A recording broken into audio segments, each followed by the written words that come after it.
What is the value of this expression? 1 upon 9 times 9 cancels to each other, 9 into 9, and gives us 1.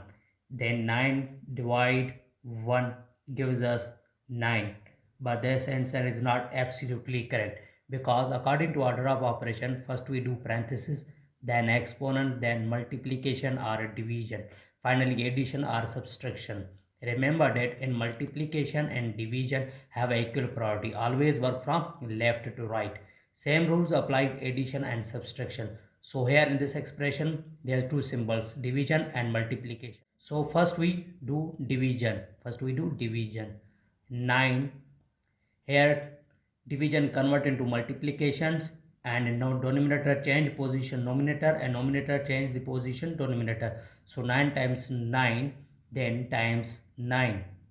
Now here 9 times 9 first we solve gives us 81, then times 9. Here 9 multiplication, so first we do 81 times 9. When we multiply, 9 times 1 gives us 9, and 8 9 times gives us 72.